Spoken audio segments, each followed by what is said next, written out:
இன்றைய வேளாண் தொழில்நுட்ப பகுதியில் உயிரியல் கட்டுப்பாட்டு முறைகள் மூலம் நெல்லில் நோய் மேலாண்மை குறித்து வேலூர் மாவட்டம் விரிஞ்சிபுரம் வேளாண் அறிவியல் நிலைய பயிர் நோயியல் துறையின் தொழில்நுட்ப வல்லுநர் முனைவர் கே சித்ரா அவர்கள் தரும் தகவல்கள்.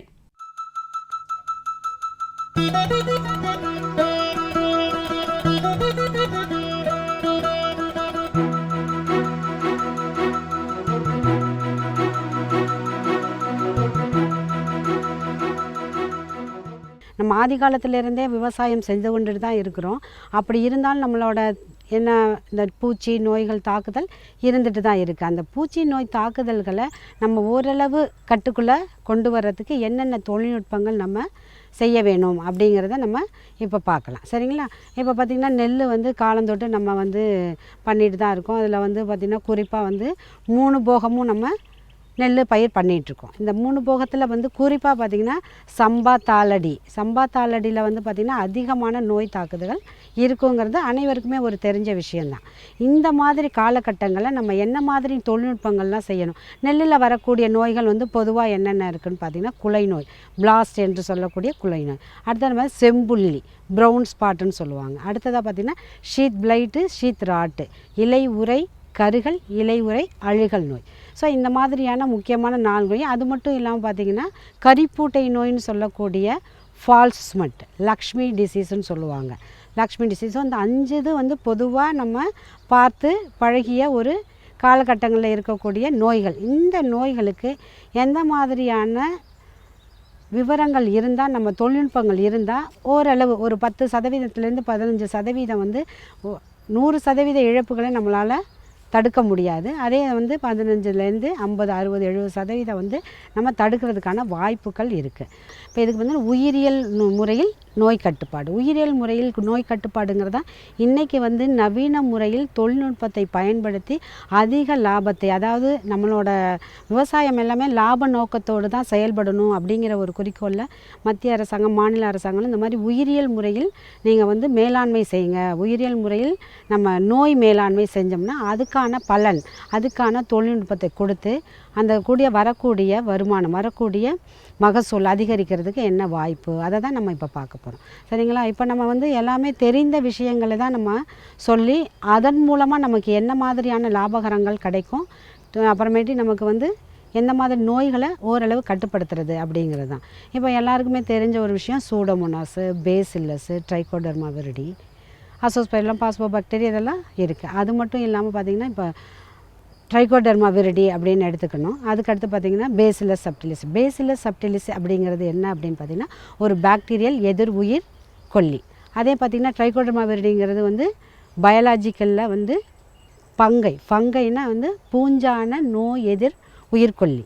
இந்த 2ஐயும் பயன்படுத்தி நமக்கு வரக்கூடிய நெல்லில் வரக்கூடிய நோய்களை எப்படி கட்டுப்படுத்துறது. இப்போ நெல்லில் நம்ம ஏற்கனவே பார்த்துட்டோம் 5 விதமான நோய்கள் இருக்குன்னு. இந்த நோய்களுக்கு முதலாக என்ன பண்ணணும்? எல்லாருக்குமே தெரிஞ்சது உழவு ஓட்டும்போது என்ன செய்யணும்? உழவு ஓட்டும்போது அடியில் என்ன பண்ணுவோம்? நமக்கு மக்கின குப்பைகளை விடணும். அடுத்து பார்த்திங்கன்னா நமக்கு மக்கின சாணம், அந்த மாதிரி எருக்கள், இதை நம்ம போடுவோம். அந்த மாதிரி போடும்போது இந்த பேசிலஸ் சப்டிலிஸ் என்கிறதான பாக்டீரியல் எதிர் உயிர் கொல்லிகளையும் ட்ரைகோடர்மா விரிடி என்கிறதான பூஞ்சான எதிர் உயிர் கொல்லிகளையும் நம்ம ஒரு முறை உழவு ஓட்டும்போது கடைசி உழவுலையோ, முதல் உழவுலையோ, 2வது உழவுலையோ 1 கிலோவை நம்ம போட்டு எப்பவும் போல் நம்ம அது பவுடராக இருக்கும். அந்த பவுடரை நேரடியாக தூவ முடியாது. அதனால் மக்கின குப்பைகளில் கலந்து அந்த குப்பைகளில் போட்டுட்டு அதுக்கப்புறம் உழவு ஓட்டணும். இது முதல் முறை. அடுத்ததாக பார்த்திங்கன்னா என்ன செய்யணும்னு பார்த்திங்கன்னா நம்ம விதை நேர்த்தி எல்லாருக்குமே தெரிஞ்ச ஒரு விஷயம். அந்த விதை நேர்த்தி 1 கிலோவுக்கு ட்ரைகோடர்மா விரிடினா 4 கிராமும், அதே பேசிலஸ் சப்டிலிஸாக இருந்தால் 10 கிராம் என்ற விகிதத்திலையும் எடுத்து அதை ஒன்று உலர், அதாவது ஈர விதை நேர்த்தியும் பண்ணலாம், உலர் விதை நேர்த்தியும் பண்ணலாம். ஈர விதை நேர்த்தினா நமக்கு தேவையான அளவு தண்ணீரை அதில் போட்டுட்டு அதை பேஸ்ட் மாதிரி, அதெல்லாம்னா சாம்பார் மாதிரி ஒரு கலவை பண்ணிட்டு அதில் நம்மளோட நெல்லோட விதைகளை போட்டு நல்லா எடுத்து பெரட்டி வச்சுட்டு அதை நிழலில் ஒரு அரை மணி நேரம் நம்ம நிழலில் வச்சிட்டிங்கன்னா அது நல்லா அந்த மேற்பரப்பில் எல்லாமே நமக்கு அந்த ட்ரைகோடர்மாங்கிறதும் பேசிலஸும் நல்லா அதில் ஒட்டிடும். அந்த ஒட்டுனதை கொண்டு போய் நம்ம என்ன பண்ணோம், முளை கட்டுறதுக்கு ஒன்று நம்ம வந்து பேக்கில் கன்னி பேக்கில் வந்து கட்டி அதை முளை கட்டுறதுக்கு வச்சுருவோம். சரிங்களா? அந்த முளை கட்டின அந்த நெல்லை எடுத்துகிட்டு போய் நம்ம என்ன பண்ணுவோம், நாற்றங்காலில் விரிப்போம். அந்த நாற்றங்காலில் போடும்போது நாற்றங்கால் பராமரிப்பும் ஒரு முக்கியமான ஒரு விஷயம். அந்த நாற்றங்கால் பராமரிப்பில் நீங்கள் என்ன பண்ணணும் அப்படின்னு பார்த்தீங்கன்னா, நம்ம எப்போவுமே வந்து கெமிக்கல்ஸே தான் போடுவோம். அந்த கெமிக்கல்ஸ் போடுறதுக்கு பதிலாக இந்த உயிர் கொல்லிகள், நம்ம உயிர் நன்மை செய்யக்கூடிய பாக்டீரியாவும் நன்மை செய்யக்கூடிய பூஞ்சானங்களையும் நம்ம 1 கிலோ வீதம் 1 ஏக்கருக்குன்னு சொன்னோம். அதே மாதிரி 1 ஏக்கருக்கு தேவையான நெல்லை நம்ம நாற்றங்களில் ஒரு 5 சென்ட் 10 சென்ட் 15 சென்ட் நம்ம போட போகிறோன்னா 1 கிலோவை தாராளமாக அதில் போட்டுட்டு அதையும் உழவு ஓட்டி நல்லா வச்சதுக்கப்புறம் நம்ம விதையில் நம்ம போய் விதை நேர்த்தி செய்த விதைகளை நம்ம பரப்பி விடணும். பரப்புனதுக்கப்புறம் அந்த நன்மை செய்யக்கூடிய பாக்டீரியாவும் நன்மை செய்யக்கூடிய பூஞ்சானங்களும் அந்த மண்ணில் அதிகமான அளவு வளரும். பாக்டீரியாங்கிறது 48 மணி நேரத்தில் நல்லா வளர்ந்துடும். அதே பூஞ்சானங்கிறது ட்ரைகோடர்மா விரிடி, அது வந்து பார்த்திங்கன்னா ஒரு 7 நாள்லேருந்து 10 நாளைக்குள்ளே வளர்ந்துடும். ஸோ இந்த ரெண்டுமே வந்து மண்ணில் ஏற்கனவே இருந்த நன்மை செய்யக்கூடிய உயிரிகளாக இருந்தது.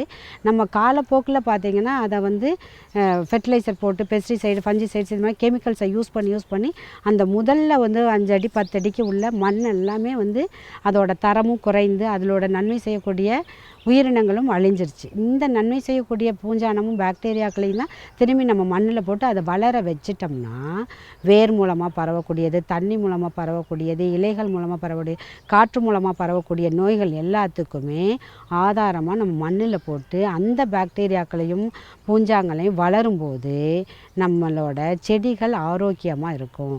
அந்த ஆரோக்கியமாக இருக்கும்போது தனக்குத்தானே தன்னுடைய இருக்கக்கூடிய எதிர்ப்பு சக்திகளை தானேவே வளர்த்து அதுக்கு எதிர்ப்பு சக்தி இருக்கிறதுனால வரக்கூடிய நோய்களை தாங்கி வராமல் இருக்கிறதுக்கு வாய்ப்புகள்.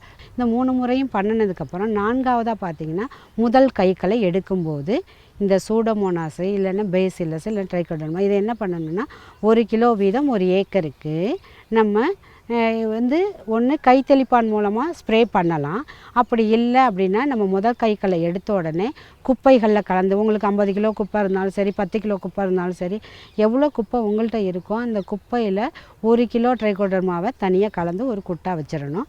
இன்னொன்று பேசிலஸ் சப்டிலஸை தனியாக கலந்து வச்சிடணும். இந்த ரெண்டையுமே கலந்து தனியாக வச்சதை நம்ம என்ன பண்ணலாம், முதல் கைகளை எடுத்த உடனே பயிர்களுக்கு நெற்பயிர்களுக்கு நம்ம தூவி விட்டோம்னா கிளைகள் என்னாகும், உங்களுக்கு பக்க கிளைகள் நமக்கு அதிகமாக வரணும். நெல்லை பொறுத்தளவு பார்த்திங்கன்னா பக்க கிளைகள் இருந்தால் மட்டும்தான் நெல்மணிகள் அதிகமாக கிடைக்கும். நெல்மணிகள் அதிகமாக கிடைச்சா தான் நமக்கு அதிகமான மகசூல் கிடைக்கும். மகசூல் கிடைக்கும் போது தான் நமக்கு அதிகமான லாபகம். அப்போ நமக்கு எல்லாமே விவசாயிகள் எல்லாருமே லாப நோக்கத்துக்காக நோக்கி தான் நம்ம போய்கிட்டுருக்கோம். அந்த லாப நோக்கத்துக்கு இந்த மாதிரி எல்லாம் சின்ன சின்ன தொழில்நுட்பங்களை நம்ம கையாளும் போது நமக்கு கிடைக்கக்கூடிய லாபம் பார்த்திங்கன்னா 1 ஏக்கருக்கு 2000 கிலோ சாதாரணமாக நமக்கு கிடைக்கிது நெல்மணிகள் அப்படின்னா இந்த மாதிரி தொழில்நுட்பத்தை பண்ணும்போது உங்களுக்கு செலவினங்கள் குறைவு, கெமிக்கல் குறைவு, ஃபெர்டிலைசர் குறைவு.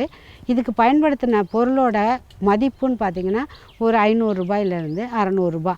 இந்த 500 ரூபாயிலேருந்து 600 ரூபா நம்ம செலவு பண்ணும்போது அதுக்கு கிடைக்கக்கூடிய மகசூல் வந்து பார்த்திங்கன்னா 500லேருந்து 700 கிலோ 1000 கிலோ கட்டாயம் உங்களுக்கு கிடைக்கும். அது இல்லாமல் அதுகளுக்கு வந்து வளர்ச்சி ஊக்கினா எல்லாருக்கும் தெரியும், நல்ல பூஸ்டர். அப்போது நம்ம நெல்லுக்கு வளர்ச்சி ஊக்கியாக நம்ம பயன்படுத்தினா நெல் மணிகள் பார்த்திங்கன்னா பொன்னிறமாகவும் ஒரே சைஸ்லையும் அதிகமாக ஒரே நேரத்தில் கிடைக்கக்கூடிய வாய்ப்பையும் நமக்கு என்ன செஞ்சு தருது, இந்த மாதிரி உயிரியல் கட்டுப்பாட்டு முறையில் நம்ம பயன்படுத்தக்கூடிய பயோகண்ட்ரோல் ஏஜென்ட் என்கிறதான பேசிலஸ் சப்டிலஸையும் ட்ரைகோடர்மா விரிடியையும் நம்ம பயன்படுத்துறதுனால இதெல்லாம் நமக்கு கிடைக்குது. ஸோ இந்த கூட்டு முயற்சியில் 2 மட்டும் நம்ம பயன்படுத்தி 1 ஏக்கருக்கு 500லேருந்து 1000 கிலோ வித்தியாசத்தை கண்டிப்பாக நம்மளால் பார்க்க முடியும். அப்படிங்கிறதுக்கான ஆராய்ச்சிகள்லாம் பண்ணினதுக்கப்புறம் தான் நம்ம விவசாயிகளுக்கு இதை நம்ம தொழில்நுட்பமாக கொடுத்துட்ருக்கோம். இந்த தொழில்நுட்பத்தை நீங்கள் ஒரு முறை பயன்படுத்தி அதில் வரக்கூடிய லாபங்களையும் வராமல் இருக்கக்கூடிய நோய்களையும் நீங்களே பார்க்கும்போது தான் நீங்கள் அதை உணர முடியும். அடுத்து பார்த்திங்கன்னா நமக்கு வந்து வாலிபமான பருவம், தொண்டை கதிர் பருவம்னு சொல்லுவாங்க. தொண்டை கதிர் பருவம்னா அதுக்கு முன்னாடியே அப்போ வந்து ஒரு 50 நாள்லேருந்து 55 நாள் பயிர்களுக்கு இன்னொரு முறை 2 முறை கைத்தளிப்பானும் மற்ற 3 முறையும் கையில் வந்து உரம் போடுற மாதிரி மக்கின குப்பையோடு சேர்ந்து இந்த மாதிரி நம்ம பயிருக்கு நம்ம போட்டோம் அப்படின்னு பார்த்திங்கனாலே அதுவே நமக்கு நல்ல வளர்ச்சி ஊக்கியாகவும் நோய்களை தடுத்து வளரக்கூடிய பக்குவத்தையும் பயிர்கள் நல்லா வச்சுருக்கும். அதான் மண்ணோட நண்பன் யார் அப்படின்னு பார்த்திங்கன்னா மண்புழு. அந்த மண்புழு தோண்டுனா இருக்கணும். இப்போ வந்து ஆர்கானிக் முறை அங்கக வேளாண்மையில் பார்த்திங்கன்னா மண்புழு கண்டிப்பாக கண்ணில் பார்த்திங்கன்னா இப்படி கையை வச்சு தோண்டும் போதே நமக்கு கண்ணில் தெரியும்.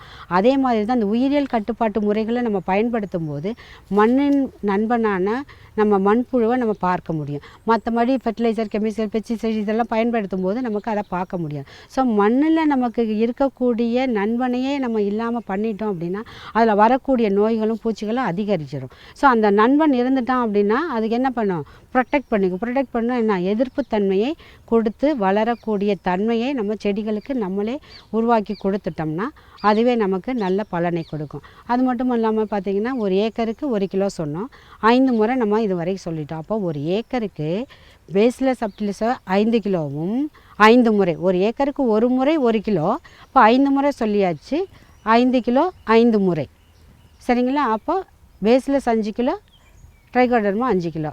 1 கிலோவோட விலை நம்ம தமிழ்நாடு வேளாண்மை பல்கலைக்கழகம் பரிந்துரைந்த விலை வந்து பார்த்திங்கன்னா 150 ரூபா. அதுக்கு ஜிஎஸ்டி 5%, 2.5% வந்து ஸ்டேட்டுக்கும் சென்ட்ரலுக்கும். அப்போ 155 ரூபா 1 கிலோவோட விலை. ஸோ 5 கிலோ விலை எவ்வளோ, இன்னும் 10 கிலோவுக்கு 1500 ரூபா தான் நம்ம செலவு பண்ண போகிறோம். அந்த 1500 கிலோவுக்கு 1500 ரூபா செலவு பண்ணும்போது நமக்கு கிடைக்கக்கூடிய நெல்மணிகளோட அளவு பார்த்திங்கன்னா 500லேருந்து 1000 கிலோ நம்ம சொல்கிறோம். ஸோ அதை நம்ம கணக்கு வச்சு பார்த்தோம்னா நமக்கான லாபம் மட்டுமே இதில் பார்க்க முடியும். அதையும் நம்ம கவனத்தில் வச்சுட்டு, அது மட்டும் இல்லாமல் அதிகமான நோய்கள் வந்துருச்சு அப்படின்னா அதுக்கேற்ற மாதிரி நம்ம கெமிக்கல்ஸை ஸ்ப்ரே பண்ணிக்கலாம். அது வரைக்கும் நமக்கு இந்த மாதிரி உயிரியல் முறையில் கட்டுப்பாடுகளை பயன்படுத்திட்டு வந்தாலே அதிகமான தாக்குதல் இருக்காது அப்படிங்கிறது தான் இதோட நோக்கம். மேலும் விவரங்கள் பெற முனைவர் கே. சித்ரா அவர்களை 07598405585 என்ற கைபேசி எண்ணில் தொடர்பு கொள்ளலாம்.